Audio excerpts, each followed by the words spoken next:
I'm a melanated copy of his image. My existence is There a we are. photographic memory. We are officially live. Mind, which is God designed. Time, non-linear, Oh spherical. wait, we'll What give goes people around time comes to around like the jump zero. into So anything meant to to the be has to the always live. been. Deja vu is you awakening again from the dream you dreamt before. My descendants will become my ancestors in their rarest form. Do you see the deep connection? I'm Black history simply by being present.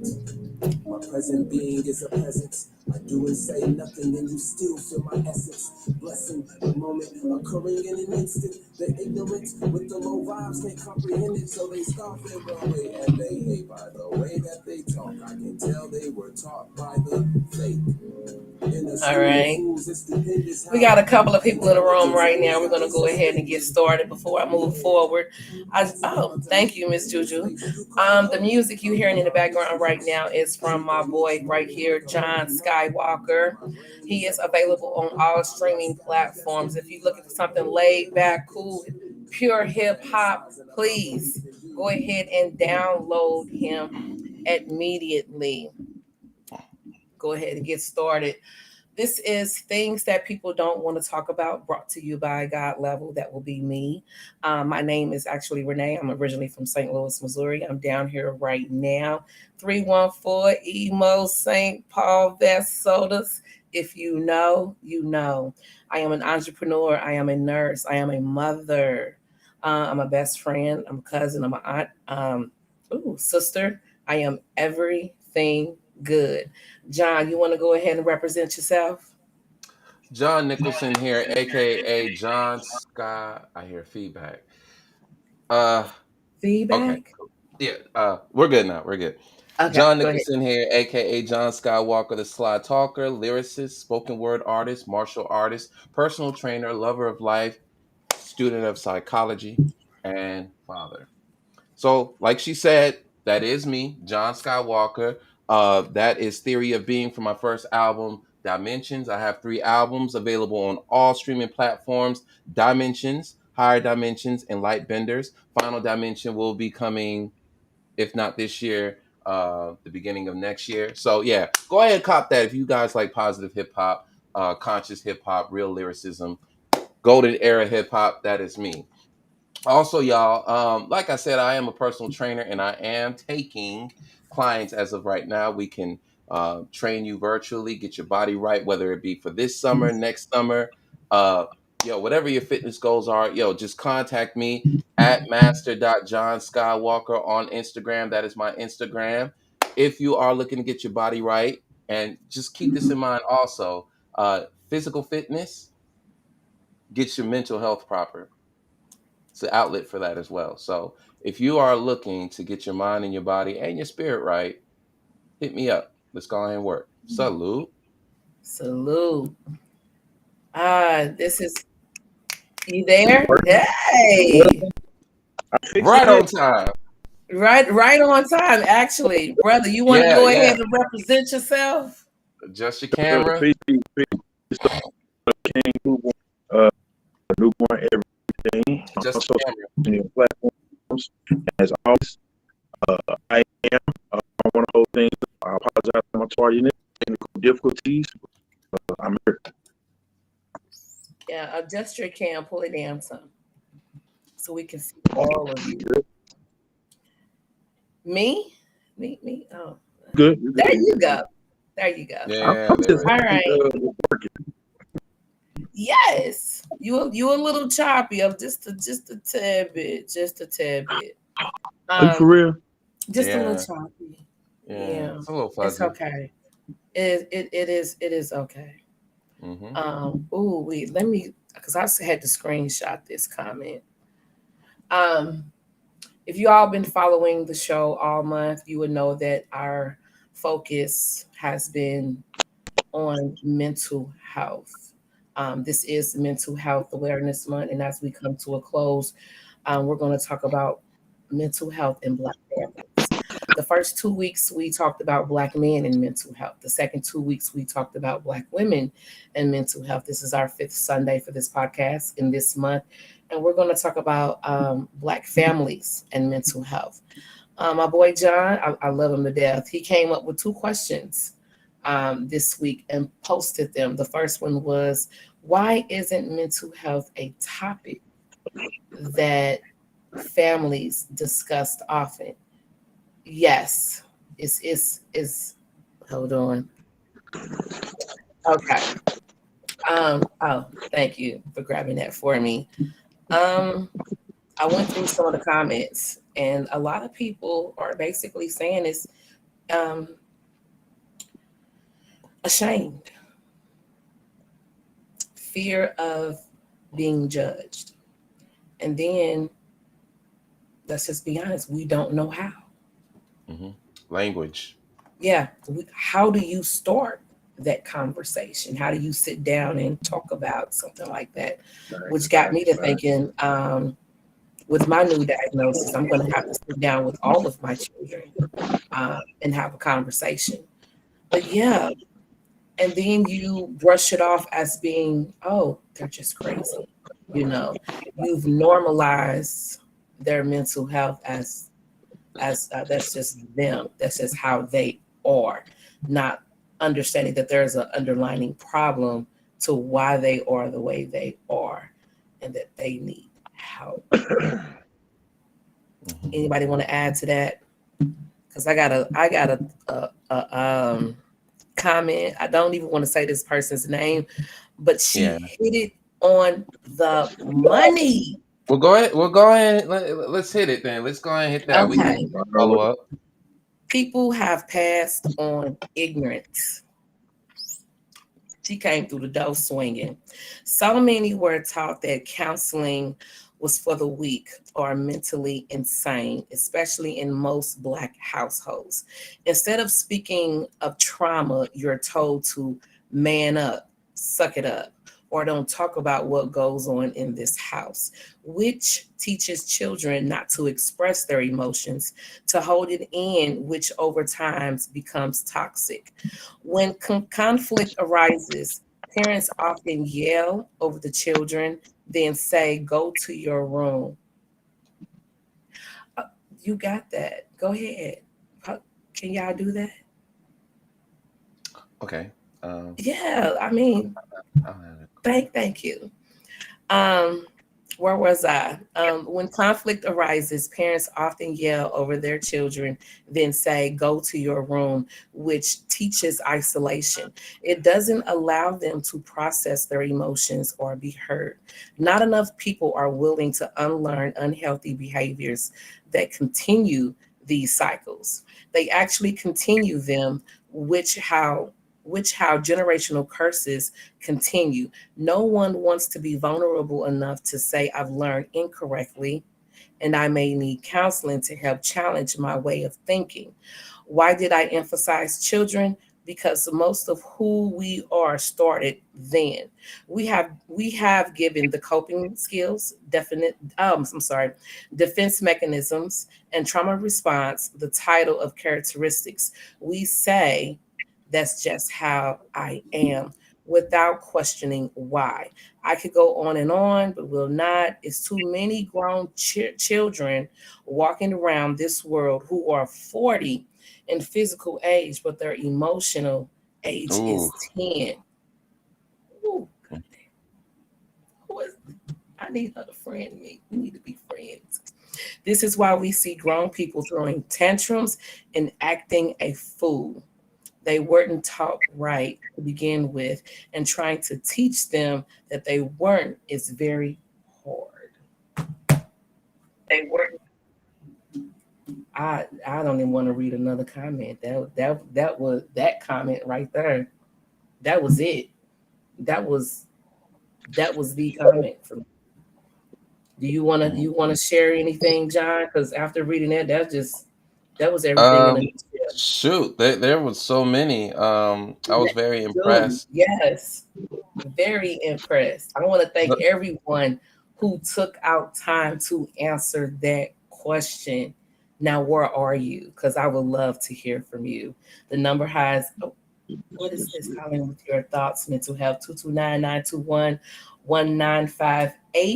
And 458. No, no, no, no, no, no, no, no. What are we doing? 832-318-6966. Okay. How do y'all not have this? We do this every Sunday.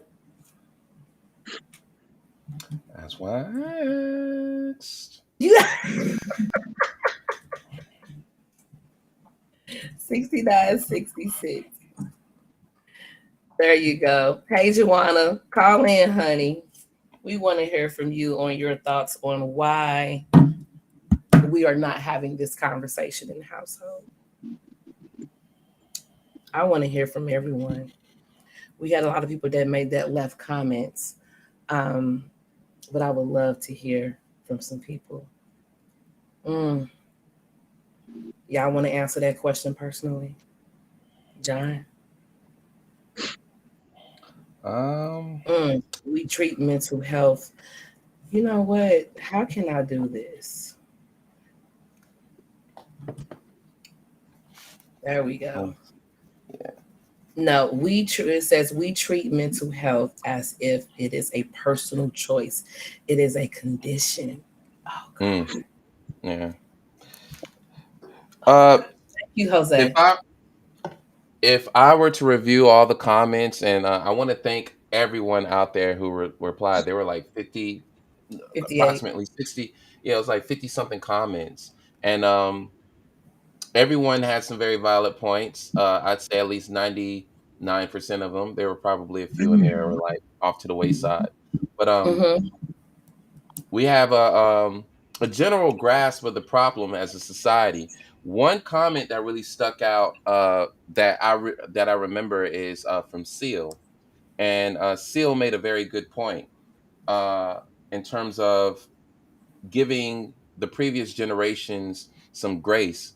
And I thought about that a lot over the past week, Yes. looking at this current problem that we're dealing with. All the problems that we see today didn't just come up today. Like, granted, we are in a different condition, cultural wise, institutional wise.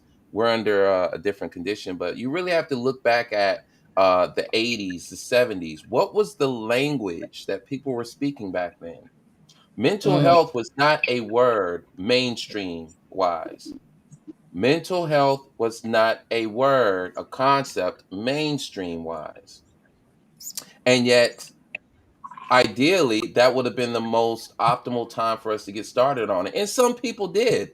It just wasn't the people of color, it wasn't the minorities. So it wasn't embedded into our culture to be mentally healthy people.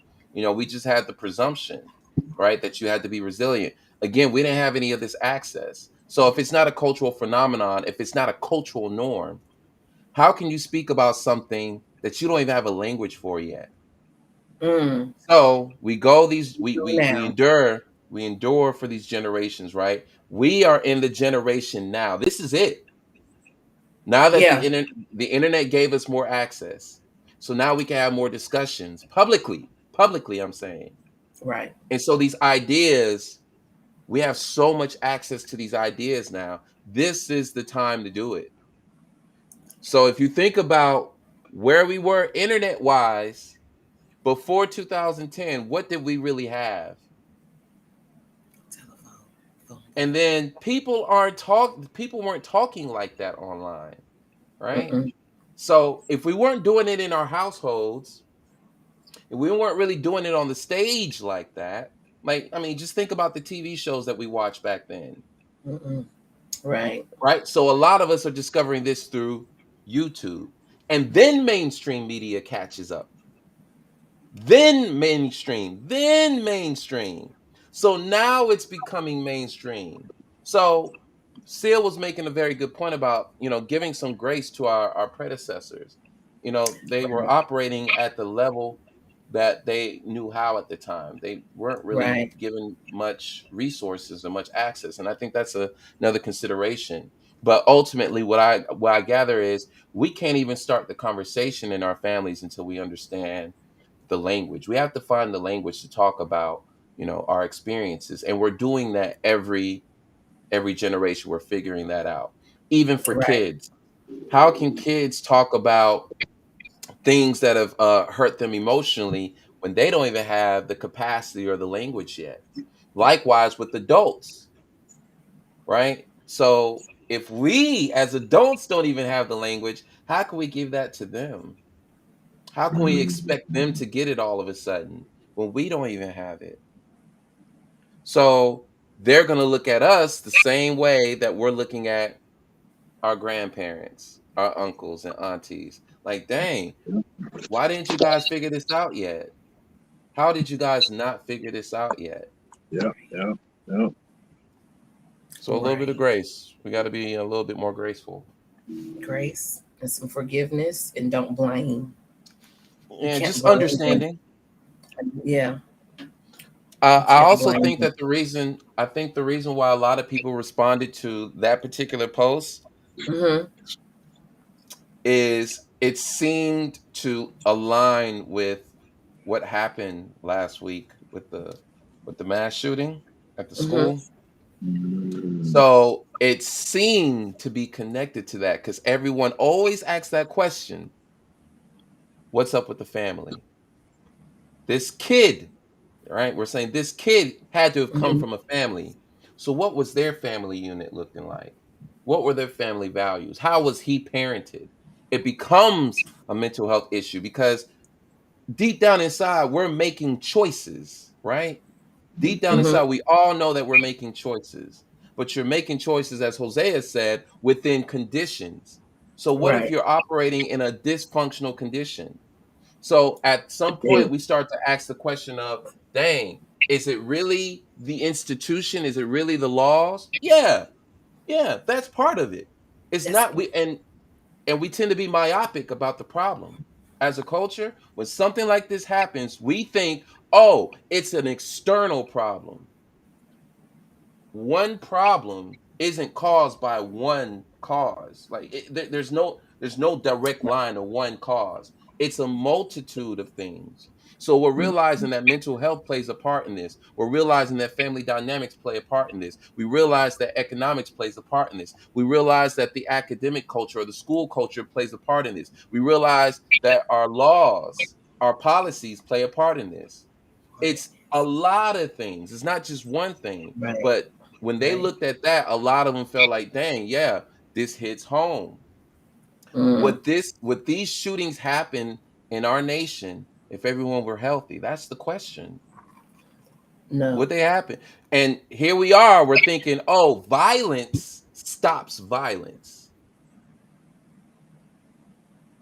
The thing that created the violence in the first place is going to be the thing that ends the violence. Hmm. That's our logic in this country. That's our logic. In order to stop violence, you need to use violence. You need to use the same thing that created the thing. That's Mm. our mentality in this country. And it spreads across in other facets of our existence. Right. So if you say healing or love is necessary to abate violence, to neutralize violence, it's like, no, that's weak. That's our mentality, okay? You look at other countries that don't have this problem, their culture is different, right? Their culture is different. Granted, they have mental health issues over there, but to the degree of the United States, which is a superpower, that has all this wealth, all these resources, mental health is not a priority here. And we know this. We know this as a country.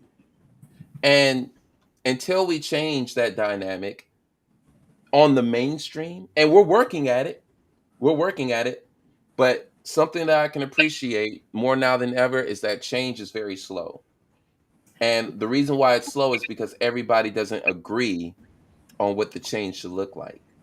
So we might agree on the outcome, but because we don't agree on the measures, there's a resistance. If you don't agree with how I say change should come about, you're likely, pop, no, no, no, no, no, we're not doing that, John. And if there's 2 million people, 2.1 million people that represent your position, and there's 3.5 million represent my position, there's a tug of war going back. And the longer we keep debating and the longer we keep disagreeing, the change keeps being put on layaway. We cannot Thank you change for this. sharing. Sorry, go ahead. We cannot change this institutionally because you got resistance. Even in a democratic society, we say we can agree to disagree on some things. Yes, we can afford to disagree on some things. We can afford to do that. But at some point, we got to start agreeing a lot faster so that we can get to this work. Do you see your boy? Do you see Yeah, Hosea? I see him. Hosea 832-318-6966. Call. Mm, Pick up that I want to phone add to and that. yeah, because we don't change the conditions that created the problem. mhm. I want to add It, to what you said. Like even with change, I think we live in fear of the fact that even with change, it's not going to be immediate. So even with trying to break any type of generational curse from whatever angle, due to lack of resources and tools, Mm, at some point we have to accept that the change that we ultimately are looking for, it's going to take time. it's going to outlive us. ooh, mhm. You know what I'm saying? And I don't think that's a reality that nobody wants to accept, because we're looking for it to be right now, like immediate, Right now. and that becomes an issue. But you did hit the nail on the head in several key points, and I agree with you wholeheartedly. Because if you taking the time to live in the, like I say, this generation right now, which is, I agree to disagree. Well, if you agree to disagree, loss of communication means that you're not receiving what the other person is saying. You're not even trying to take the time out to understand what the other person is saying, which is part of the reasons we have mental health issues. We're not understanding that the other person may have went through a trauma or is going through a trauma or reliving something of their past that they haven't got to a point to let go of. I'm not saying all cases fall in that criteria of the characteristics of the things I'm saying. I'm just saying that we have to be willing to accept what the other person is talking about to get an understanding and communication. But that's I like how you put that. That was heavy. I appreciate that. Always. Both of y'all. Always. Hosea, where you at? Go ahead and pick up that phone and call in. The number is 832-318-6966 for anyone that want to call in. We are discussing mental health in a Black family. Why are we not having this conversation with our family right now? Now, as John pointed out, back in the 80s, we didn't have that language. Couldn't. Now that we have access to all of this information, we should be sitting down. But what does that look like? Mm-hmm. Don't look like the club.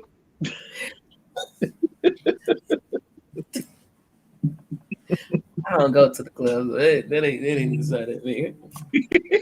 Oh, hold on. Who do I have on the line this evening? Hi, Hosea. Hey, We are doing good. How are you doing this evening? I'm doing well. Okay.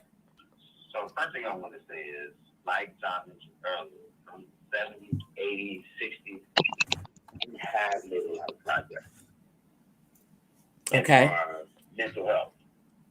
It's just a lot of changes in our, there have been a lot of changes in our environment. But back to the main topic, how do we talk about this with our families? Right. I think we got to get back to simple things, having dinner with the family. ooh, TV for a little while, and wow, watching people's behavior and asking the kids questions. It doesn't have to be so deep. It just needs something. It just needs to be more consistent. Having family outings, going out, doing things together, and just watching everybody in the family to see how they're feeling. But at the today in this hustle culture, this hustle world, we get so caught up in our own lives that we forget everybody else. You know, because most of us are in this deep survival mode. So we got to take our time and again have that family dinner. That's where it starts. It doesn't have to be that complicated. You don't have to be a therapist. Just sit down with your family and have dinner and talk about and just talk about the topics that are going on, so you can gauge how your family is doing. You know, meet your kid's friend. So you want to make your house comfortable, you know, so you can see what they are attracted to and who they like and things like that. You know, so it doesn't have to be that complicated. So we just gotta take the time to be more welcoming to our neighbors and to the people in our households. When it comes to the family, at least that's my family. You know, I want to see who my daughter likes and who her friends are and what type of music she hangs out with. Right. You know, I don't want to ignore those things, so I can gauge how she's doing in life. But yeah, that's all for me. Okay. Okay. Oh my Thank God. you guys. Thank you. We appreciate you as always. Thank you. All right, no problem. All right. Wow. All right. I like Something that. that's simple. Yeah. Having dinner. We don't do that. Are we sitting down with our families having dinners? Or we're constantly on our phones. We're constantly watching TV. Yeah. For me, and I'm a workaholic. I'm constantly on the move, going somewhere. Oh my God. Sit down, dinner, put the phones down. What's Talk going about your on? day. Yeah, how was your day? What's going on? Do the what's on your mind at the dinner table. Yeah, what's on your mind? At the dinner, do it at the dinner table, not on Facebook. And that's how you begin to have that conversation about mental health in the family. And like you said, it ain't got to be that deep. He said it ain't got to be that deep. Not right now. Hey, Not right now. John, But hey, John, we got to be careful now. We're talking about putting down social media. Oh shoot! Hey, we little people. We ain't trying to go up against no juggernauts. you know what? Yeah, but we drop really the jewels to our people. Think about that, sis. Think about that. If in between the hours of 4 and 8, people are actually sitting down having constructive conversations in the home front. You know how many TV you know how many social media? Never mind, I digress. Yeah. The attention is not out there. It's in the house. It's in the house. It's you focusing on your children. It's you engaging with your children. But here's the great thing about it, and I get it. You know, on a grand scale, I get it. But our nation does not see how there would be a market for all of this.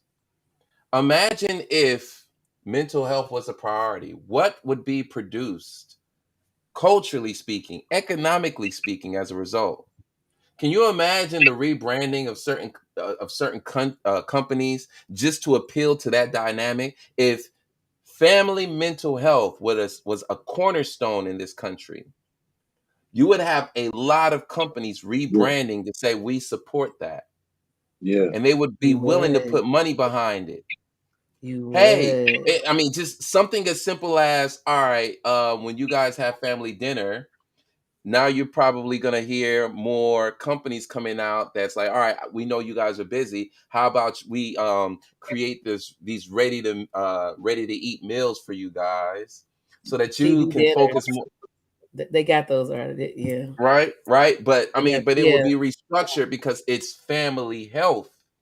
So it can't just be quick. It has to be quality.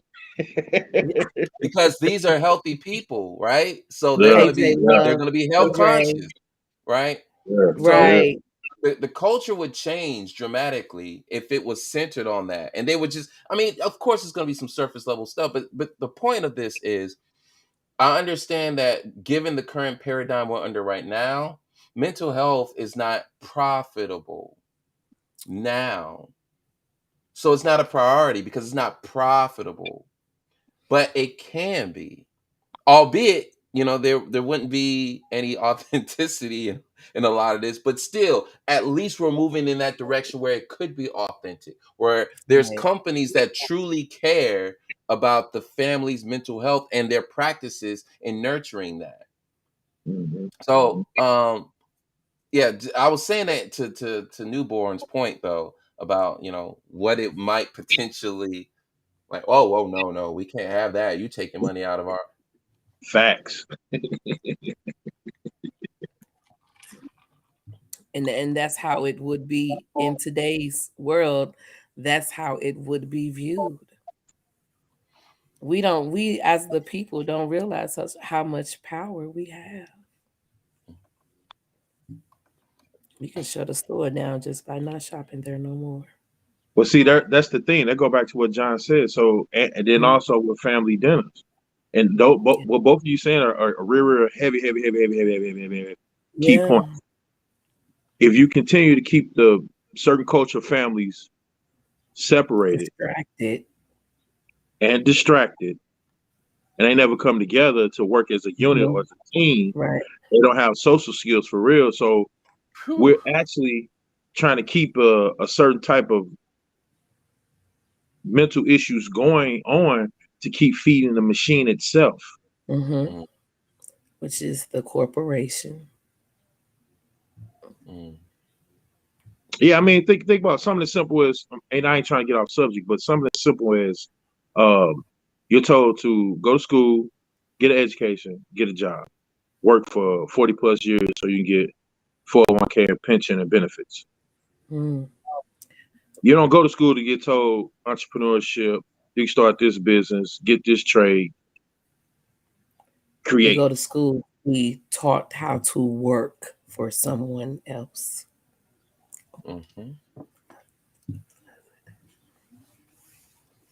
They're teaching you how to work for someone else. I don't remember hearing about being an entrepreneur in school. All right. That's something that I learned outside of school. They're not attempting to get you ready. They're keeping you in the rat race. This is a side note from what we're talking about, but just my opinion. Every city is set up like a high school.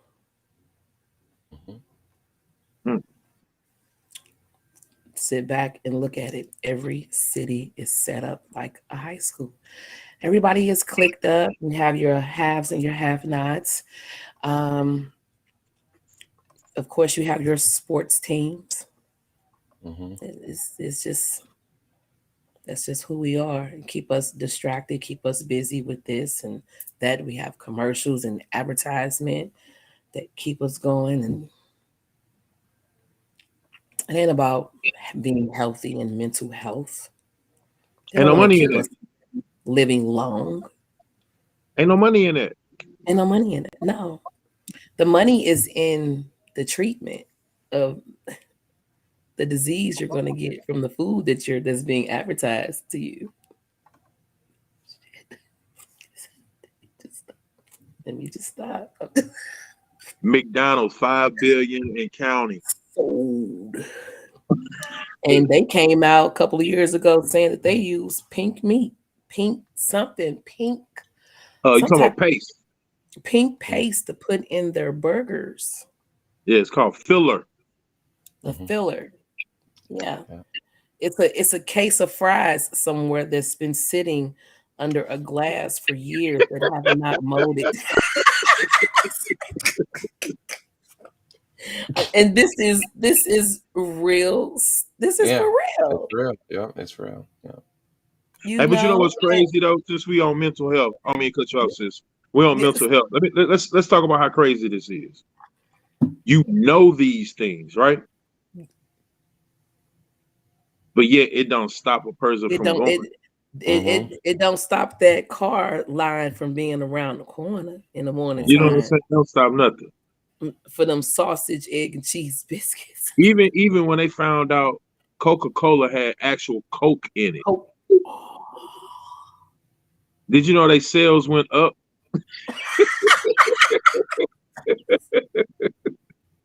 It ain't funny, but it's real.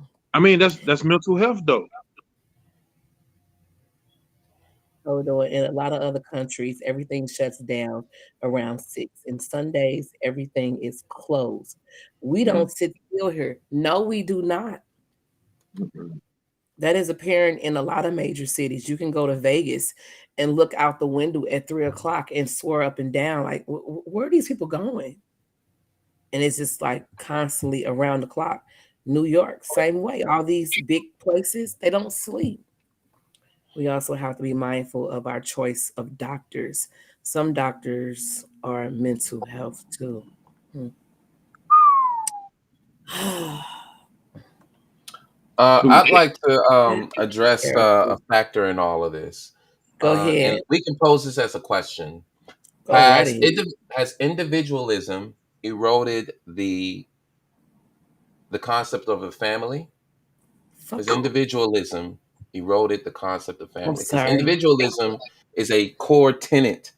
It's a core principle in Western Yeah. ideology. Yeah. Mhm. Yes. Damn. Yeah, So that's how? Yes. So I mean, you knew. Yes, absolutely. all right. Even it's So in our music, it's in the movies that we watch. I'm mm, out for self. I'm looking out for self. And nobody can't look out for me but me.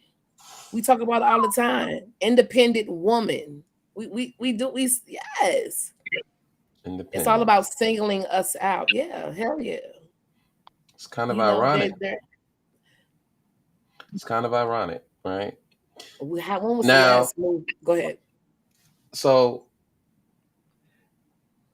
we have these two seemingly contradictory ideals, and they shouldn't be contradictory Mm-hmm. because the individual is still the the the core ingredient of a family. Like a Mm-hmm. family literally represents individuals in Mm-hmm. harmony in one unit, unifying, Right. right? So without the individual, you can't have the family, and the Right. family composes of the society, right? Or Right. rather, it composes Right. of the community, and then the community composes of the society, right?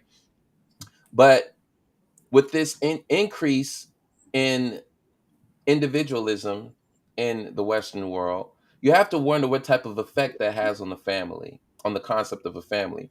Now, I know for people of color groups, um, communalism is still somewhat a prominent ingredient. We still celebrate it, but it also seems to be slowly eroding, with each generation.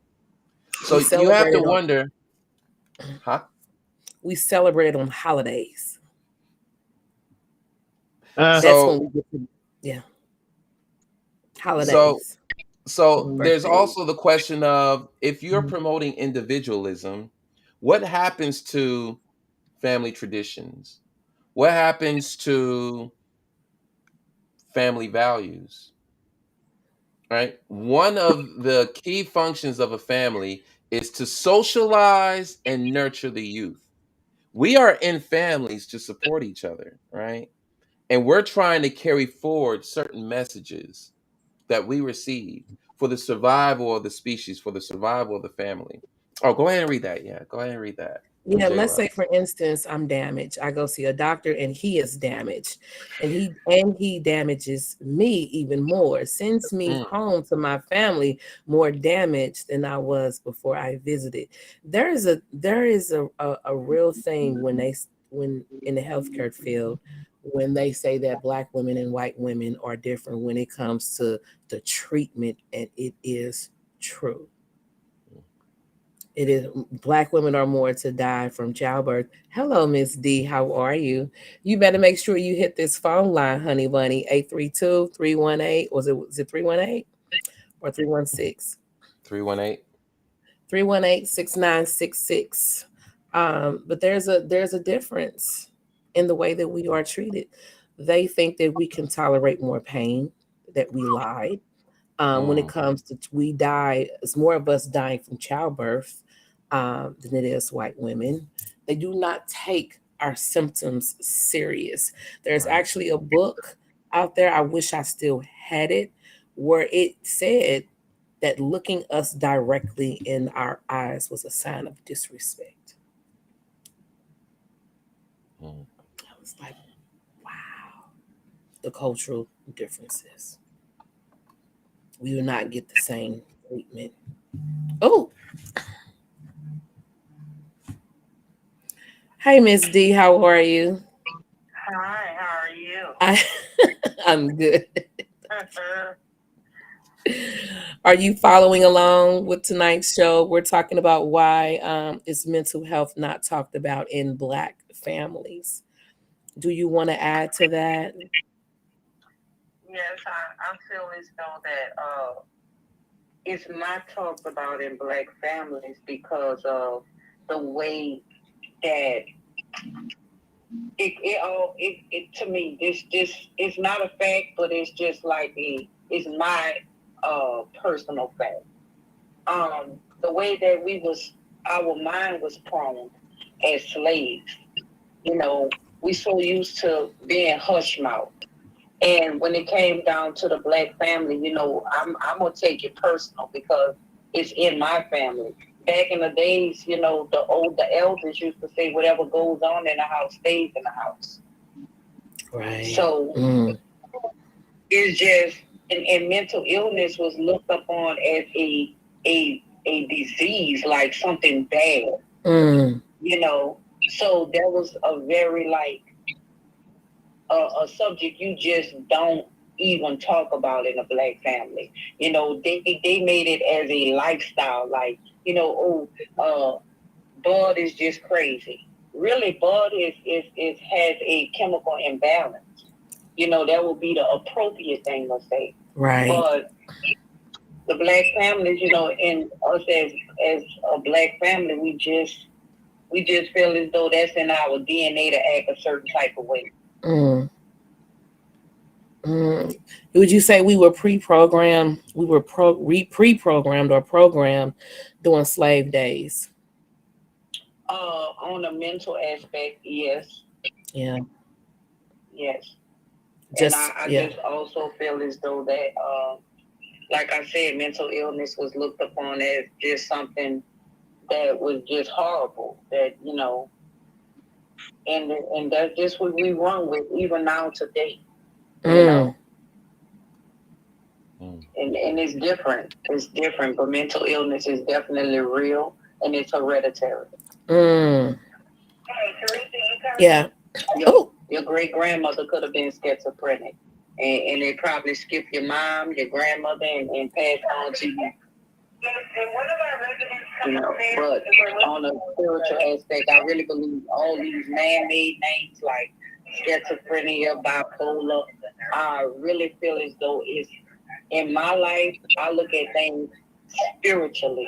It be a spirit that plays with your mind. Do you have any advice for how families can get started on talking about mental illness or mental health? The best way is always the right way, meaning the real way. Talk about it. What is there to be ashamed of? You know, when you love somebody, you want them to be well, mentally, physically, spiritually, emotionally. Right. So, I mean, all you could do is just keep on putting the awareness out there, and maybe, you know, that will touch some families to know that it's okay not to be okay. Yeah, I've been posting it all month. Yes. Do you think religion has played a role in how we perceive mental illness in the family? Religion, there's two different things. No, we just spiritual beings, and we is amongst, you know, spiritual things. Right. And like everything is man-made. That's just, I ain't gonna say that's a scientific fact or it's a fact, but I have had personal experiences, and I know it is a spirit. Mental illness is a negative spirit that attacks your mind. And when your mind is attacked, it attacks your body, your physical. Okay. Because it's always mind over matter. Okay. So it attacks your mind first. Okay. when it comes down to mental illness. You know, that's a whole different ballgame from cancer and HIV, etc. Okay. You know, it's mind over matter. They have doctors that have told people, hey, you have 6 days to live, 6 months to live, and the people gonna outlive the doctor who told them that. Yeah, I see that all the time. I see it all the time. I will. I will. I can contest to that. I see that all the time. Yes, but to answer your question, yes, mental illness need to be reiterated in the Black family. Why it's not? Because we was prone to think that there was something such as like a disease or you was going to be looked upon as a certain way. You know, and that's just what it is. That's just a programming of the mind. I feel as though that comes way before we was born. Okay. Do you think mental health will become a more common discussion in future families? I don't think it will be a common discussion as far as in the right way, meaning the educating way. Mm-hmm. You know, because I've seen so many children, you know, parents, oh, you crazy, oh, something wrong with you, or you got ADHD, you know, throwing those words out there. And the children is absorbing this to where they grow up and really not knowing that they can get help for this. Okay. They just think that's just something that is a part of their character. Take a pill. It's a mental illness. Like, you know, like negativity coming from the parent. If y'all following me. You know, if you the energy, if you giving negative energy to somebody and pouring negative into somebody, as a child, eventually they're gonna grow up in that's what they're gonna believe. Until they get around somebody to know that it's okay not to be okay. Okay. Okay. So it sounds like families need more education on mental illness. Correct. So should it be the responsibility of the schools or the family? It starts at home first. Outlet for children to express themselves freely. Yeah. But the education starts in the home. And that's the main thing that we have failed our children on. We throw our children in school to get the lunch, to get the education. These teachers, principals, etc., have families of their own that they have to have structure. It's our duty to make sure our children is okay and let them know it's okay not to be okay, and I am here for you. Right. So that's a whole nother subject, but it starts at home.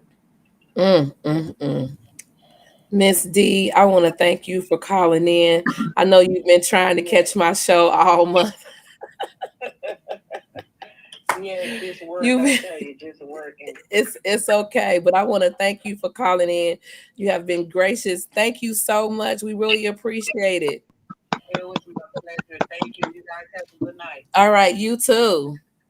Bye-bye. Bye. Right on the money. Beautiful. Beautiful. I'm sorry, Miss J Love. This is a safe space here. Oh, hold on. Miss J Love. Who am I speaking with? J Love.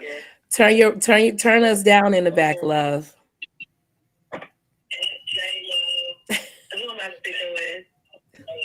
J Love. Turn us. You got it.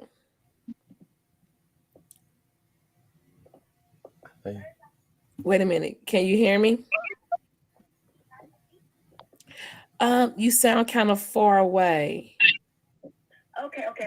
Okay, there you go. How are you doing this evening? Okay, can you hear me now? Yes, I can hear you well. Okay, I'm shy. This is my first time for me, so I'm calling in. Okay. But I want to kind of rewind back a little bit. Go right ahead. When you were talking about health care for the Black women, white women, or anybody of a different race or whatever. Yes. And see, people don't understand that when a person comes into their doctor's office, they don't know who that person is. That could be a person already damaged. Because you know, we carry a lot of weight on our shoulders. Absolutely. But sometimes we bump into a doctor that is practically mental health itself and got a lot of issues itself. Right. I say that to say this. Last week I had a trying week. I went to the doctor for help for a hangnail. My hangnail was infected. When I went into the doctor's office, I was already frightened about how they was like approaching me and stuff like this. And the doctor did a procedure on my finger, right? Okay. Before he did the procedure on my hand, he went to say, well, he didn't give me that much numbing medicine. So that was an indication to me that we don't have enough numbing medicine or whatever. Anyways, he did the procedure improperly. He squeezed my hand so hard till I screamed to the top of my lungs twice. And I'm a damaged person, and I'm premeditated.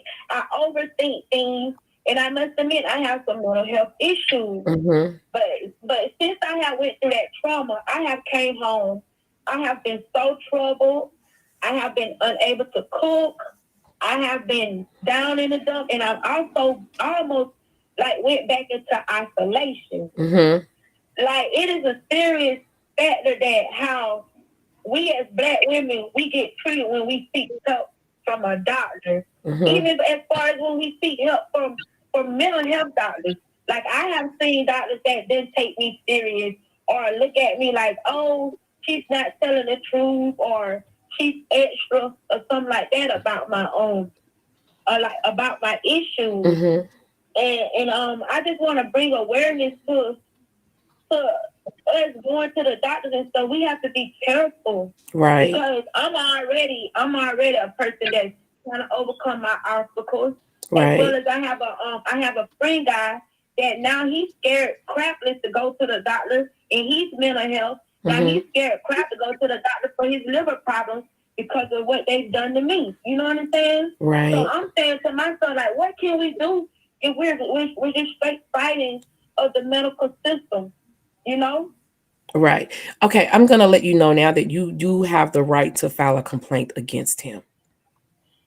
If you only knew the trouble it caused, and you can file a complaint against him, and it will follow him wherever he goes. But then again, I'm alone. I'm a mother of two girls. I live in this town.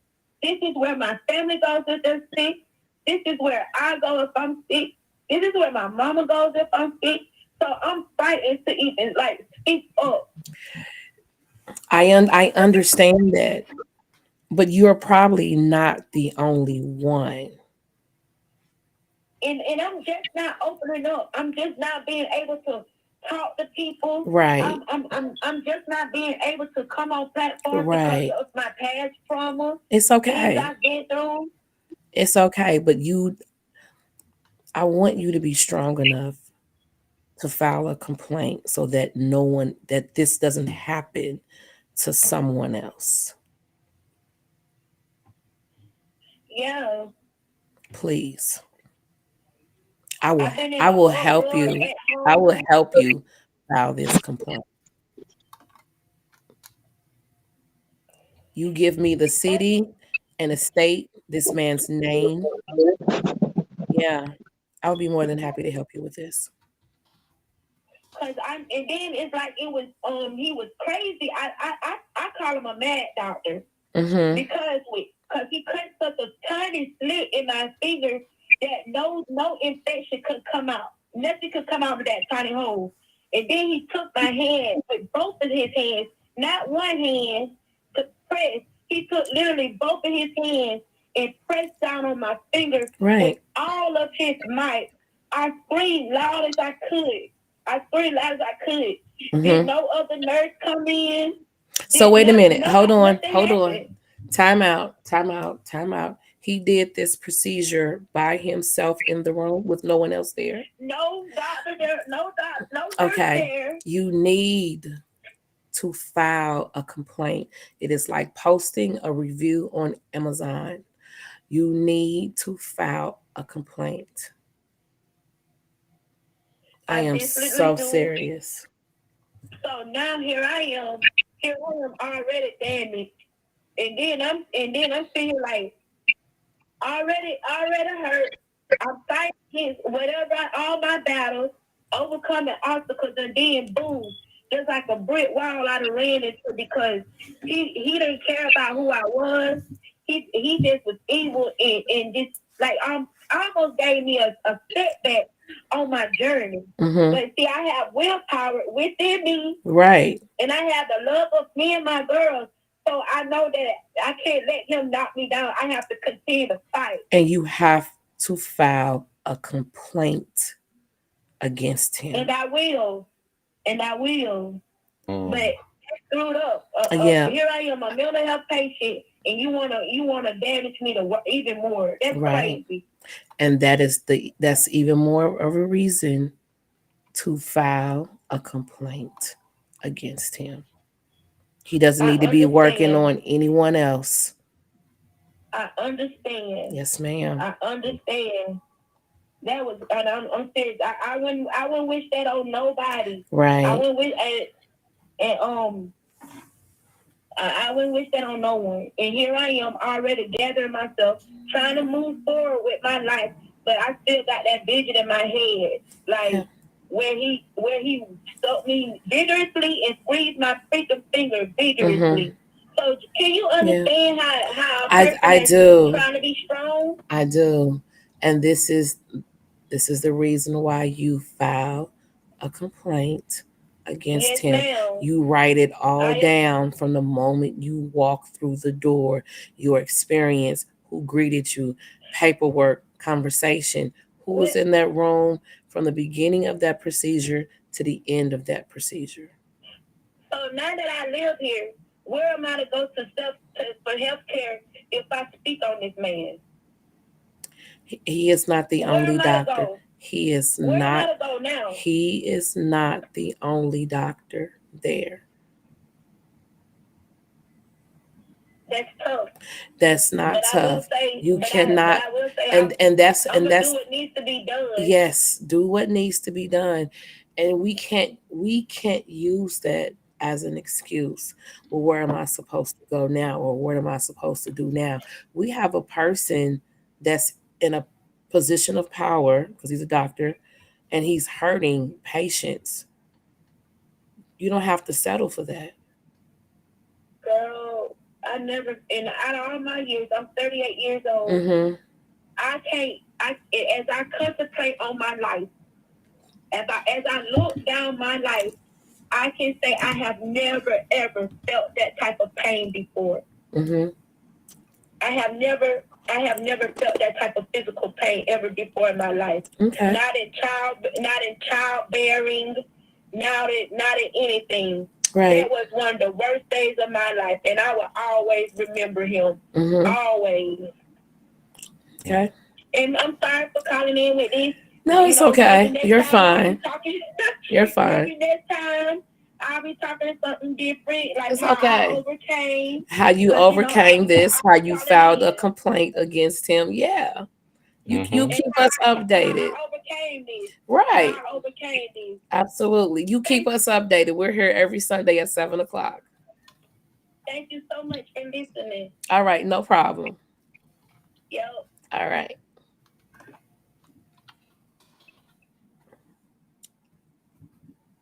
Thank you. I want to go back to some of the comments. Oh, I hate when I do that. Okay. Hold on. Oh, shoot it. In most African American homes, mental health is overlooked because they don't wear the jacket, or they don't want to wear the jacket. Or hold on. I'm trying to read it all. And in some African American homes, it's taken advantage of for checks. Mm. Yeah. Oh, that's my 8:00 alarm. I'm sorry. Yeah, she should report him malpractice. Okay, let me go back down. Let me go back up. Having to remember the pain of what created the mental health in the family stops the conversation. No Shoot. one wants to be the spark to start the conversation. It means you have to find out something about someone you love and look to may have created this situation. Sexual and physical abuse, which leads to mental health issues. With that, families are held together by false feelings. Dre,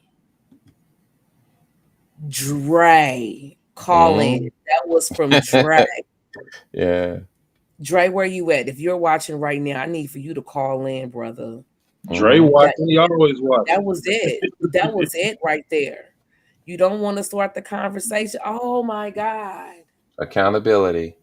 Whoa.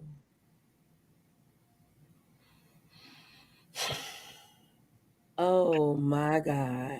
If you take what that young lady that just called in, what Dre said and several of the other conversations, Yeah. back to what Miss D said. Oh, thank you, Miss D. It all still starts at the home front. Mm-hmm. Yeah. So if accountability can start at the home front, and we start out team in the home front though, those that are causing pain Yes. within the family. Yes.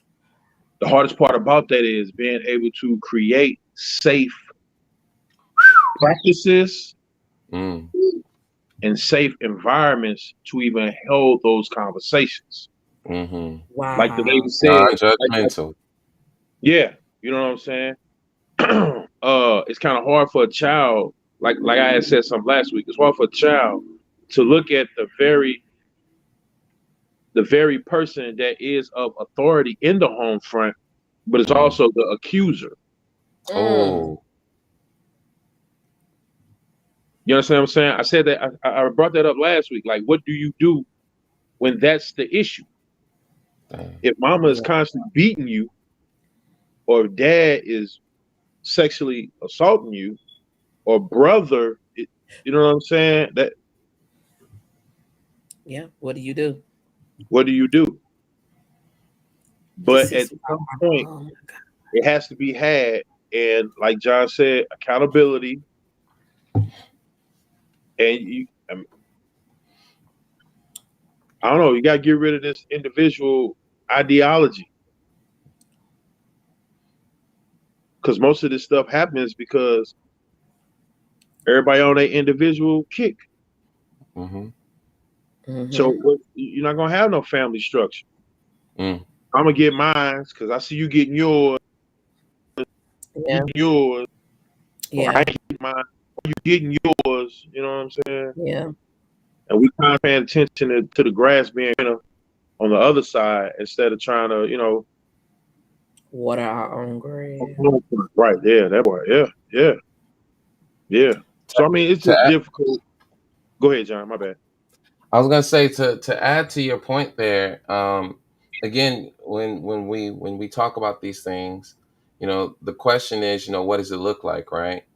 So often we're talking about a conflict in the family, and you bring up an issue in a family that doesn't have a model for conflict resolution. What do you do when something like this comes up? Your family has never had to come forward as a whole unit and say, this is a problem, let's repair it. Usually it's, this is a problem, let's quietly push this off to the side. Yeah. Because we don't have the intelligence, we don't have the strength, we don't have the resources, we don't have the capacity to deal with this in the light. We don't know how, even though the simple solution is love, but we also are not equipped with the emotional intelligence because we moralize a lot of things, right? So hence it goes back to what you were saying, having a safe space. There's shame in wronging another person, right? There's usually shame that comes with it. But what do? We come with more shaming behaviors. We come with more guilt tripping. And we think that remedies the problem, that if I make them feel bad enough, they'll correct themselves. So that's like our ultimate solution here is, let me make people feel bad, or let's make a bad example out of this, and we'll show the family, and it will prevent or discourage that behavior in the future. The ignorance is, if they were socialized this way, we could even go as far as to say what we said in the beginning, the genetic predisposition. You came into this world with this sickness, and it's in the generation, it's in your family lineage. Yeah. And the previous generations didn't deal with it. And so here it is, you've been given this sickness, and the family shuns you away. Like, yo, this is a family curse. And instead of coming together as a family to resolve it, you say, let's bury it in the dirt while it's still alive. And so it's producing more bad fruit, each lineage, and the problem compounds because it has its own effects. So we need to have the resources to first create the safe space to say, all right, this is what we're doing. And this is love. This is love. That's hard, especially for a Black family.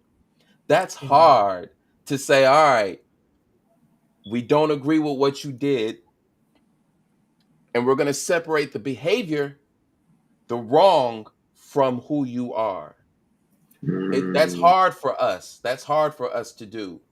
And again, it takes an intelligent person to do that, to say, this is not who you are. What you just did, that's not who you are. So let's talk about this. Let's figure out, why did you do it, right? Because if you get to the root of why it happened, which again, we like to oversimplify the problem. If I don't have to dive in and understand why you did it, your motivations, what caused you to do it. If I don't have to do that, I could just say, you were wrong. Here's the solution. Here's the prescription, and I don't have to work. I did my part. But on the surface, we are family. On the surface, yeah. Got to have this image of the family reunions. We got the photos, got grandpop in them. On the surface, we look good. We always gonna look good when we're suffering. We always gonna look good. Got to make sure. Outside the house, you portray yourself to being a loving mother, a loving father. We're a family. We are a unit. We're joined together. But inside that house, that's where the abuse takes and there's place. an incentive. There's an incentive for what you just said, right? We want that because there's a social reward. If you look like you got it together as a parent, if you look like you got it together as a family, how are other people going to perceive you as a family? Doesn't that feel good when somebody says, man, those Smiths over there, man. Those Smiths, man. Oh, man, those Henrys, yo. Man, those Johnsons, oh, man. Them Johnsons is on point. They're a pillar in our community, right? So, Mr. Dre, pick up that phone. Go ahead. Mr. Dre, I see your comment. Pick up the phone. Pick up the phone. I mean, but even with what you're saying, John, you still got those that portray that they on point, even in their family. Ooh. You know what I'm saying? Because when they come to the family unit, they shine. They looking good. But you know, when he pulled up, and I hate to put it on the men, but it happens. You know, that's Unc. Unc got that bread.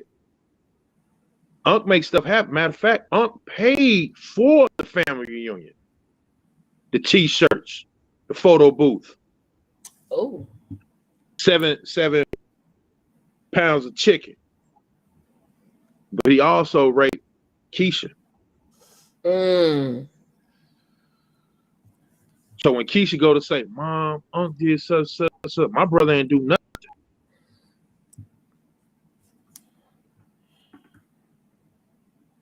Yep. Now Keisha suffering in silence all over again. Even though I'm speaking of a hypothetical situation, I'm also speaking of a situation that's an actual reality. Like we are, man. I'm gonna say this as plainly as I can say it. We're generationally fucked up.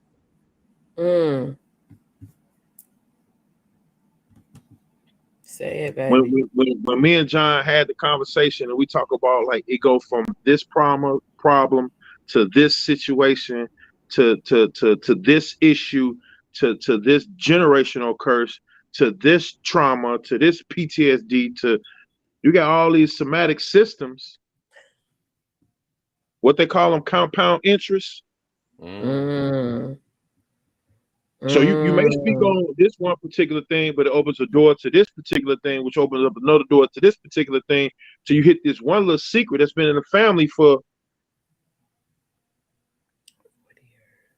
4 generations. Yeah. And then like you get to the root of everything and you be like, wait. So I was born out of my mom that's actually. Who do we have on the line right now? Hold on. Go ahead. Wait a minute. I hope that's Dre. It is Dre speaker. Okay, there you go. Dre, can you hear me?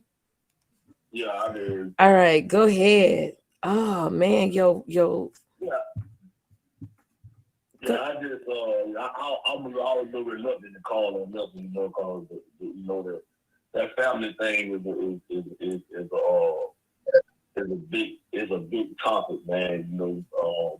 I just believe, like I posted, man, like no one wants to believe, that this person did that. I mean, like no one wants. They believe it, but don't want to accept the fact that the brother or the uncle may have done this to that other person, And then you don't want, like you said, you don't want to. They don't want to be shunned. You don't want to out that person. Like, I don't know. This one was kind of tough, man. I really wasn't gonna call it, man, because I've had some things in the past, man. I don't really speak on, but yeah, it's just okay. It's a tough one, man. It's a tough one, man. I can hear it in your voice. I can hear it in your voice. This one kind of touched the soul right there. Okay. Yeah.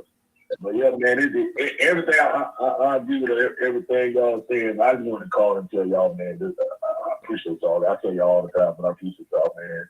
Much love. Yeah, I have a question before you go. Is your family important to you, Dre? Go ahead. Is your family important to you? Oh, most definitely. Yeah. In what way? Go ahead. In what way? On every aspect, from the love I received, the love they had, from everything they had accepted from me, and standing by me through everything that I've been through, all my mental health issues that I've been through, I've had a problem because a lot of people, some of the things that I think you could force feed. I think with them, like with my military issues, they had to be kind of force fed because they didn't know what to expect. When I came home, so I kind of I had to force feed them everything, and it all comes out at one time, and it's kind of hard for them to, I ain't gonna say accept it, but it's just the fact, to kind of accept that it's coming. I don't know. I don't know how to put that. you know. But I had to kind of force feed them everything that I was listening. Okay. Oh man, do you have anything you want to add, Mr. John Skywalker? I want to ask him. Do you have any advice for any families out there that would like to get the topic started on mental health? Like, just assuming that those families are dysfunctional, they're disrupted. Like, should it be the elders? Should it be the youth? Who should get the Who conversation should start the started? conversation? Who should start the conversation? I believe what has happened is now that this generation has been forced to teach the older generation about the mental health, that this mental health issue is a real deal. Because like the one caller said that they were trained to say keep it in the family. But now yes, we don't want to keep it in the family. We want it has to be fixed, you know, but at the same time, I think the first thing that has to happen is somebody has to say something, but then the next thing is somebody has to listen. Right. So if I'm telling you that this happened when I was a kid, or this happened, don't say, oh, just it'll be okay. No, understand where I'm coming from, because I guarantee you if it happened to me, I guarantee you it happened to somebody before me. Oh, definitely. Right. So I think I think our generation has opened that door. So, to showing them that, hey, look, you know, shit has happened. You know, it's okay for you to talk about it. You know, I might not be your elder, but I can listen. I can understand. Therefore, when I tell you, you can do the exact same thing.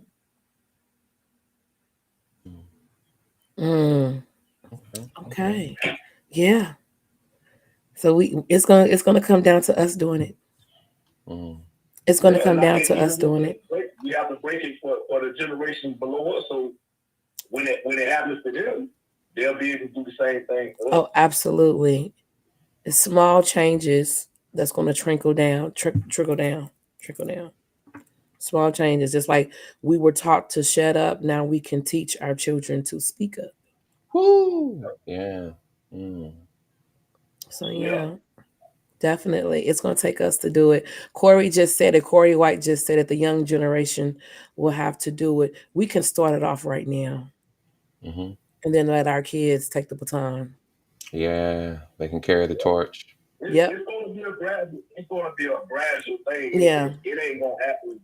Yeah. Overnight. King Newborn said that it's gonna happen when we're not even here. Yep. So yes, it will. Well, all right, Dre. I want to thank you for calling in. I appreciate it. We love your support. Keep it up, baby. Share the live on your page. I love it. Thank you.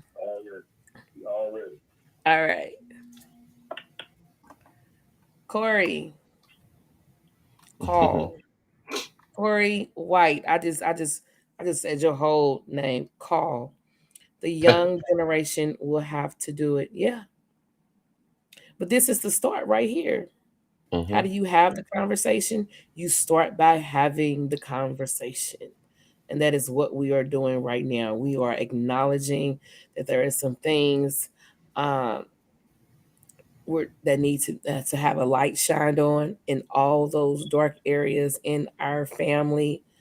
Mental health is real. We're not going to push it over the rug and say that, you're crazy. No, there's a reason why that you are behaving the way that you are. So let's sit down. Let's talk about it. Let's get to the root of it. and then go from there. There is nothing wrong with getting a counselor. There is nothing wrong with seeking out help. It is okay to not be okay. It's not okay to stay there. Mm.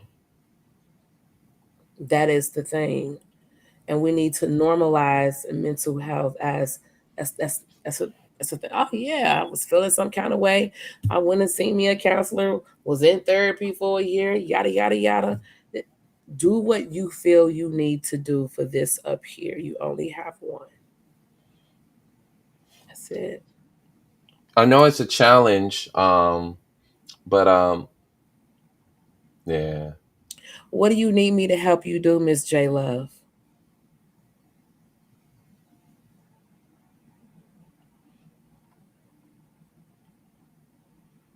Oh, that How is a good. do guys suggest how do guys suggest people find help? Oh man. Yeah. So, Oh, in our previous discussions, yeah. now if we're talking about just black, if we're just talking about black people, um, Yeah. so there are some websites out there. We know that in a lot of areas, and I'm not going to go too far on this tangent right here, but for a lot of areas, especially in my state, we rank Mm, number 48 out of 50 as it relates to mental health. We're 48. We're number wow. 48. And a lot of that has to do with the fact that they shrunk Medicaid here. So Ooh. Medicaid used to be tied into, the mental health facilities and such, right? So not only do you reduce the finances and the resources to access mental health, but the institutions are also being defunded.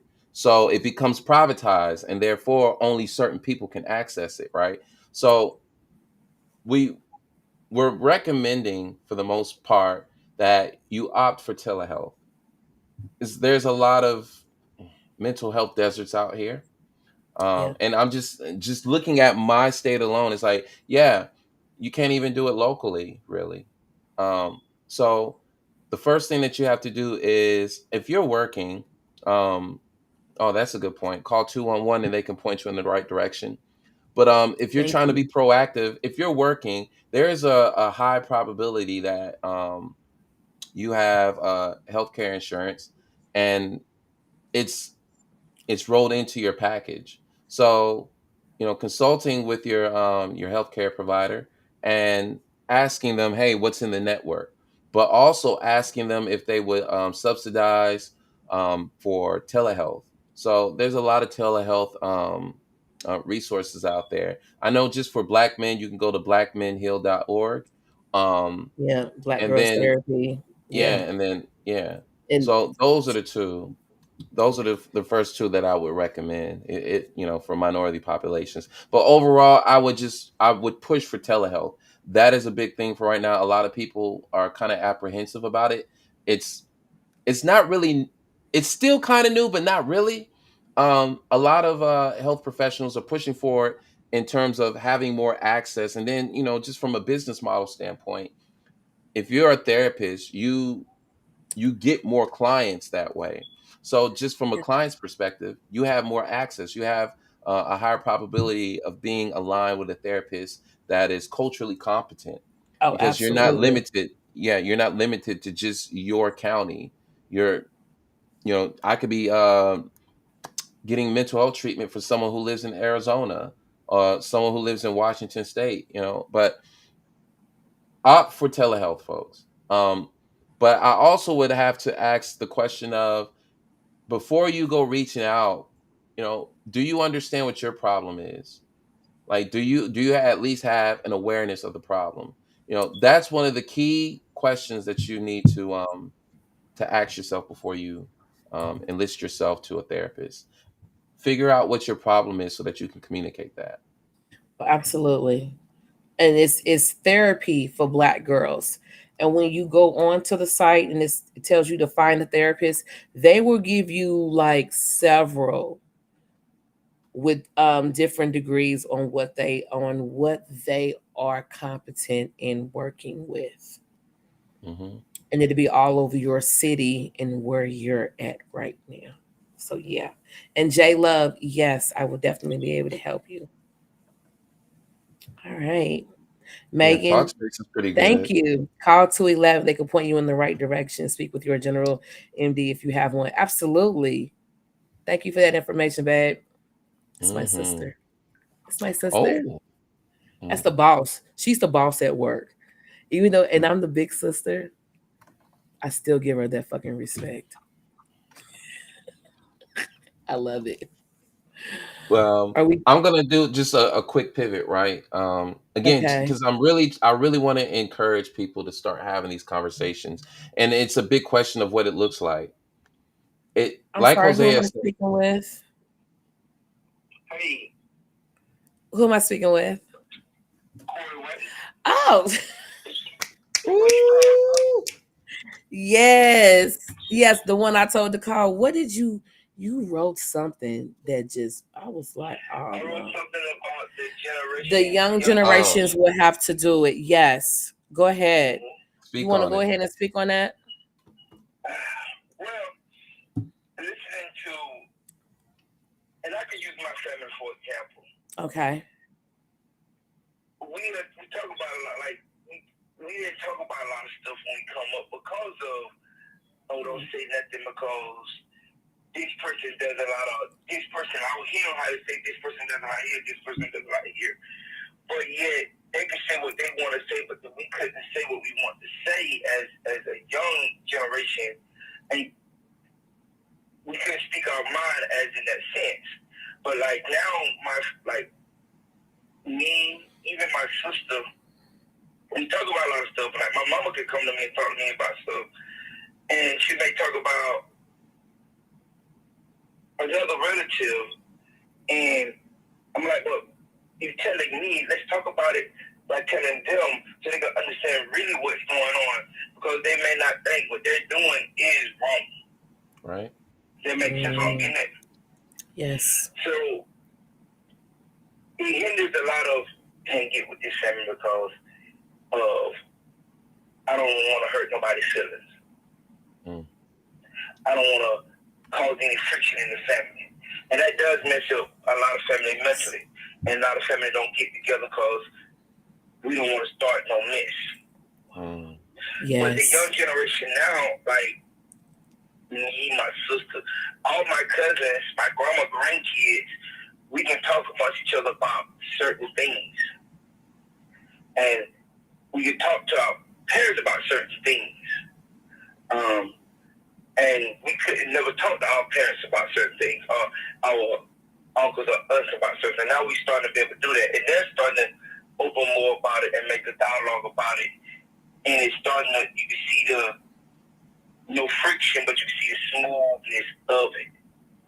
And I had to go through that once with I had to do that once up here in Augusta with my aunt. She's a drunk, no lie. But she cut the food one day, and nobody won't talk about it because they're scared of whatever backlash. But she cut the food one day with my uncle friend, and it looked like it was trying to get physical, but everybody was just kind of quiet.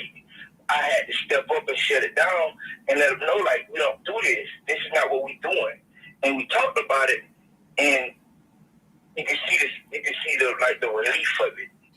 So young generations want to speak about it, and I know it is. But like our generation, want to talk about it, but they're scared. But they were scared then, but now they're getting older, and they're like, okay, how you feel? What's really going on? And you can see the relief on a lot of kids' faces when they can speak freely without getting a retaliation. Right. And so that way they can actually talk amongst each other and not be beefing with each other in that sense of, well, I can't say that to that person because this person might get mad or that person might get mad. It's just more of the dialogue, because I talked to John, me and John talked about a lot of stuff, and we talk about stuff like that as far as family mental health. I mean,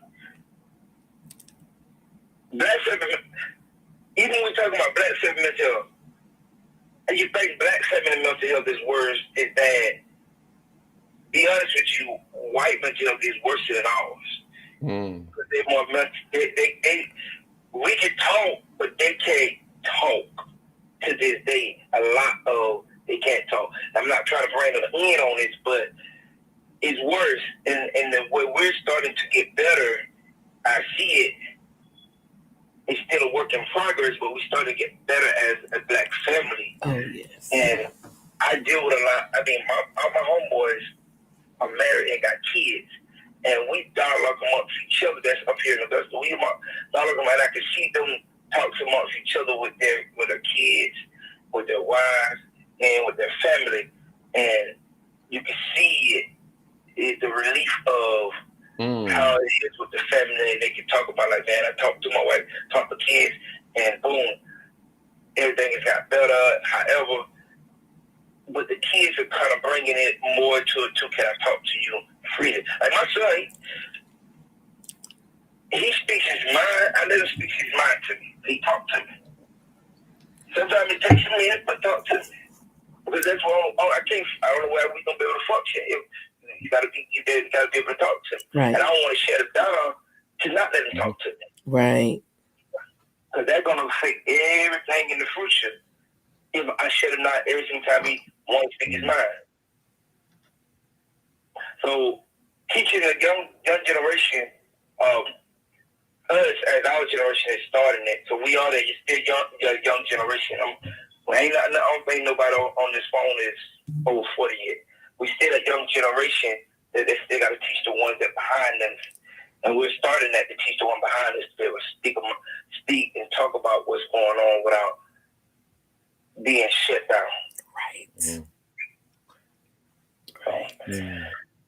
I wasn't going to call in. I was just going to listen, but you called me out. So I had to do it. I did, and I'll do it again and again and again and again. I know you would. One day, I hope y'all allow me to be show my face one day. I can talk about a lot of stuff with y'all, but something real big. You want to be a co-host for that? No, we could do that.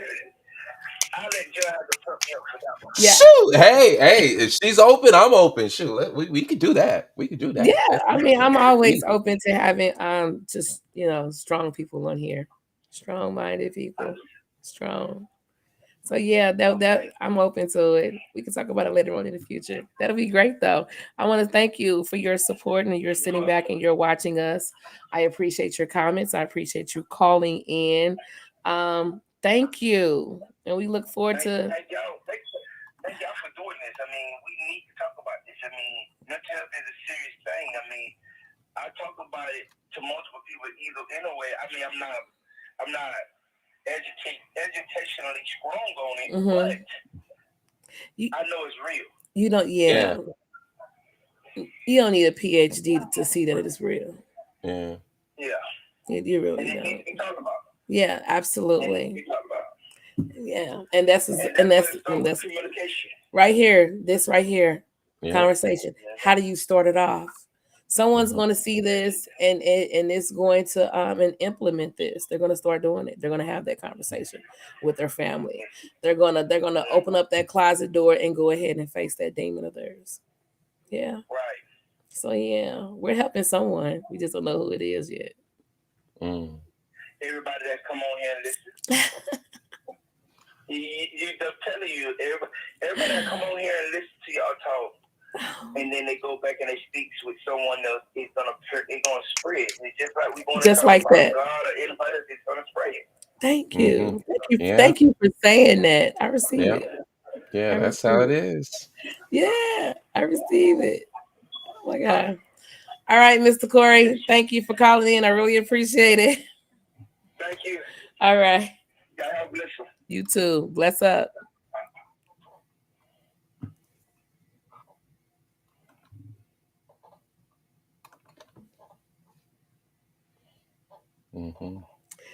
That was just like a little moment of silence because that was real. What he just said was real. They're listening to this conversation. They're going to take this conversation elsewhere with someone else and build on it. That is how you get the conversation started. Again, it is okay to not be okay. It's not okay to stay there. Mental health is real in families. It has been passed down from generation to generation. It has been acquired through trauma and sometimes genetics. We do not blame the last generation for how they raised us because they didn't have the tools. This generation right here now has the tools to make the changes moving forward. Now, we may not be around to fully see it, but we can start it right here, right now, just by having this conversation, starting it off.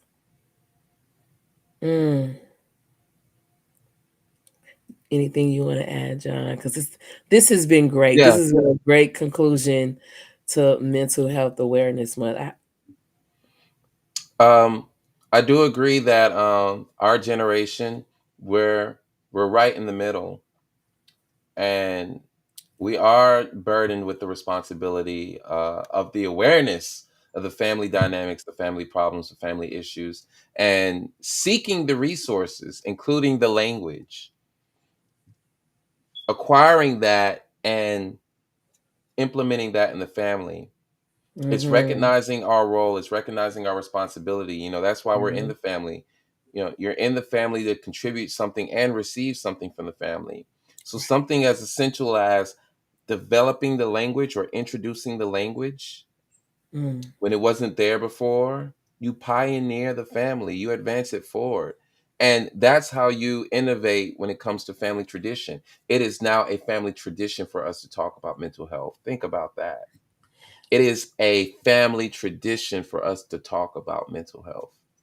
It is a family tradition.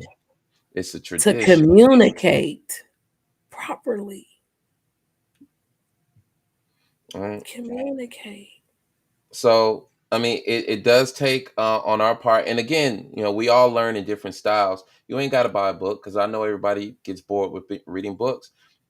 Audiobooks, visuals. There's plenty of documentaries out there. We got YouTube. We're in the age of YouTube. You could just watch some videos on it and just, you can learn that way. Right. So the information is out there and it doesn't require a hefty investment time wise. You just need to do a little search instead of going on Netflix. Just do a little search on YouTube and just be interested. Be genuinely interested in learning the dialogue and then just sparking up the conversation. And of course, you know, it's going to require a little bit of ingenuity, a little bit of creativity, but I love the idea of doing it at the family table. And it's going to require some courage in terms of, you know, how to start it. Use yourself as an example to make an announcement and say, hey, I've been struggling with this right here. And this is what I'm doing about it. Is anybody else going through something like that? And then, you know, someone's like, yeah, I'm going through the same thing. It's like, so what are you doing about it? Or what can we do to help you? Because again, the family isn't, if we are on the same wavelength when it comes to a sense of communal values, I am because we are, that principle. If you truly care about your family, you want them to prosper, you want them to win, you want them to be happy. And so you will be instrumental to them accomplishing that. You can show up to your niece's, but what about showing up in terms of them being successful mentally thereafter? All right, you're going to college. Hey, you know, it's going to be kind of stressful.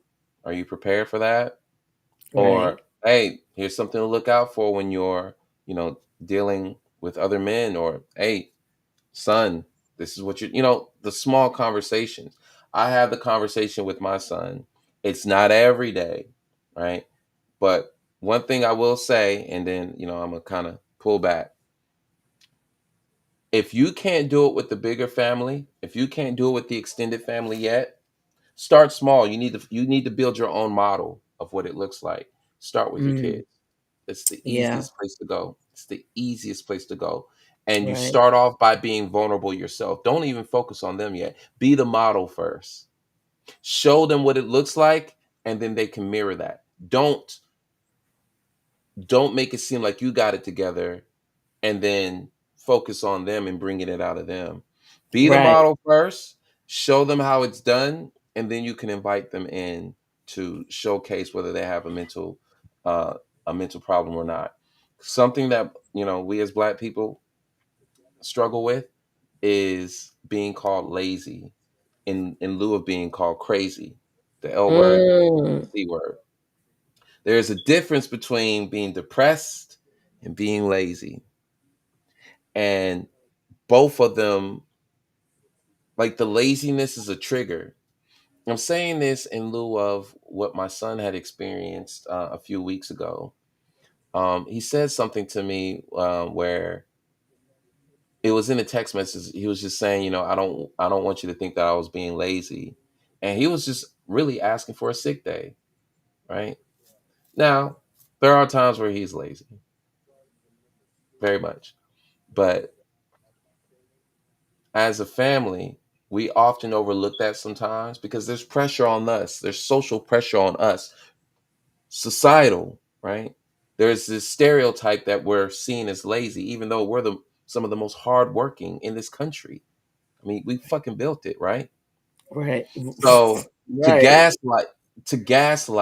gaslight us, right? And then we gaslight our children, like, oh, he just being lazy. What does that do to your children as they grow up, where they start overperforming, overachieving because they don't want to be perceived as lazy? They're already doing enough. They're doing the amount that is required of them, but they have to go above and beyond. These are your children growing up with this mentality. And But so, we say that that's a cultural thing. You got to work twice as hard. right. That's a cultural thing. Yeah, go ahead. Go ahead. So, in lieu of that, you have this stereotype, and you're afraid of proving that stereotype true because of what it does to your ego and your self esteem. But you, as the parent, you're supposed to be the gatekeeper of that. You're supposed to know when your child has the capacity to do it and when they don't have the capacity to do it. So, it could be something like you're taking your kids to school and you just ask that quick question. You just throw something out there. It's a quick jab. Hey, I want you to understand, I'm gonna be proud of you regardless of what you do. Right. Right. Right. So it's your worth, your value isn't dependent on your grades. Your value and your Right. worth isn't dependent on you making this team or you performing at this football game or this Right. basketball game. Your value or your worth isn't dependent on you doing or being accomplished. That's not where your value is. Your value is in existing. You got to do that early, letting them know. And it's hard. That's the hard part for us because we haven't been given that model. A lot of Right. us haven't been given that model. So we have to create the blueprint and we have to invent it and pass it on to say, all right, it wasn't given to me, but I know what is necessary. So I'm going to give this to my offspring. And then hopefully I can share this tip with my sister, with my brother, who also has kids. Say, hey, do this with them sometimes. Try Right. that out. See what it, right? And so again, that's in the family now. And so that becomes the norm. Something as simple Right. as you pick your kids up from school or when they come home from school, give them a space to depress. Something as simple as, hey, how was your day at school? And don't say good. Right. Tell me what happened. Right. Get I them always talking. get the tea from my daughter. I love it. So Go again, ahead. I'm mainly saying this because we can feel a sense of helplessness in terms of where to start. And, some of us have really big families, and there's a lot of authoritarians in the family, some very strong-headed people. So the easiest place to start is with the kids. And then when it starts Absolutely. showing up in the kids, if you're doing this with the whole generation of kids that's in your family, it'll manifest itself. And then when we're speaking to the elders, it just becomes this concerted effort, and they have no choice but to listen and just realize this is the thing now. This is what we're doing. Right. And there's more of us doing it than there are that's not. So you better get with the program because this is the Mm. new standard. We still gonna love you and respect you, but you got to respect that this is part of the family now. You have to, because you've given us what you've given us. Now we got to give you what we're giving you. This ain't. It's not you're better than, like, we are the future. We're gonna carry on the family lineage, and so we are endowed with the burden of taking what was given to us and making it better, improving on the design, improving on the blueprint, and you should be proud of that. As an elder, you should be proud of that. I should be a great grandfather looking at my great grandkids like, damn, you guys took the work and you took it to a place where I did not know it could go.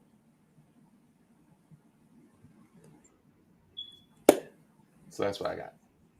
Yeah, you kind of froze at the end a little bit. You said you took the work and what now? Oh, you took it to a place that I couldn't have imagined. Like, I Ah, knew it was there going to you be good, but I didn't think it was going to be this good. Like, I want to be go. that way Wow. as a great grandfather, to look at my, my progeny and be like, damn, y'all just, y'all showed out. Like, I thought I was smart. Psh, y'all are brilliant. What? That's what's up. And it started today. It started. Yeah. My brother, he couldn't, I don't know, he had a lot of technical difficulties. I know he's somewhere probably trying to fix this problem. We're not going to worry about it. It's been a great show. All shows this month has been awesome. This show right here concludes our mental health awareness. And we're not going to wait until May to talk about this. I think this is a conversation that we need to have periodically throughout the rest of the year, to remind people that mental health is real and it does need to be talked about and it does need to be taken serious. And it's okay to not be okay. It's just not okay to stay there. So, yeah, I don't know what we're going to talk about next week. Next week, we just need to breathe. Just breathe. You know, Q&A again. Just breathe. That something Or light. what Terry? Just let us just Oh, breathe. okay. I was gonna say, or what Terry talked about, what Terry proposed. What does it look like? What does? Yes. What does We healing can do look that. like? We can do that. And I seen something on TikTok. Oh, I'm always on TikTok. It was a sister on there, and she was like, "Healing is not just you feeling good all the time, or healing, or what is she? She said healing is also loving the bad parts of you." I was like, "Oh God." So yeah, let's talk about that. Yeah, let's talk about that. So next week's topic is going to be, what does healing look like? Talk about what's going on in real life now. Like what? The name of the show is Things That People Don't Want to Talk About, Mr. Corey White. So if you have a topic, we're open to it. We're definitely open to it. This will make our 40th, nope, not 40th video, 36, 37. We're at 37 videos on YouTube right now. You might want to go check them out so that they give you an idea of what we talk about. It has to be up under that umbrella, that things people don't want to talk about. Just like mental health is something that Black people don't want to talk about. Our first show was basically child abuse and its relationship to mental health. We be coming through the door with something. We might want to revisit that. I think we should. Yeah, I think we should revisit that. We should do that again. So yeah, if you have any suggestions, Mr. Corey White, please. Can you hear it? The music you hear in the background belongs to my boy John Skywalker. He is available on all streaming platforms. This is God Level, things people don't want to talk about. I want to thank everyone for jumping in on tonight's live. I appreciate the love, the support, the call-ins, the comments. We will see you all back here next week. Until then, bless.